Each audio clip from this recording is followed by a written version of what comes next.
राज्यात अतिवृष्टीमुळे शेतकरी संकटात आहे, तर दुसरीकडे भाजपकडून मोठ्या प्रमाणामध्ये जाहिरातबाजी केली जाते। यावरून विरोधकांनी चांगलाच हल्लाबोल केलाय। याच मुद्द्यावरून आता शरद पवारांनीही भाष्य केलं। अप्रत्यक्षपणे देवाभाऊ जाहिरातीवरून मिश्किल टिप्पणी त्यांनी केली आहे। शिवरायांबद्दल आपण सगळेच आदर व्यक्त करतो, मात्र राज्यामध्ये सध्या शेतीचं नुकसान झालंय। महाराष्ट्रात अनेक जागी अतिवृष्टी झाली आहे, त्यामुळे शेतकरी संकटात असताना सरकार पंचनामे कधी करतंय, मदत कधी पोहोचवतंय याकडे शेतकऱ्यांच्या नजरा आहे। त्यामुळे देवाभाऊंनी या सगळ्या गोष्टींकडे लक्ष द्यावं असं आवाहन शरद पवारांनी मुख्यमंत्री फडणवीसांना केलं।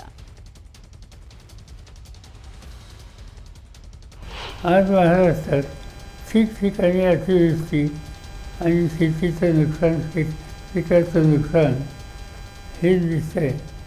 बघूया आता पंचनामे कधी करतायत, प्रत्यक्ष मदत कधी पोहोचते, या सगळ्याकडे आशेने शेतकरी पाहतोय आणि त्यामुळे देवाभाऊंनी या सगळ्याकडे अधिक लक्ष द्यावं।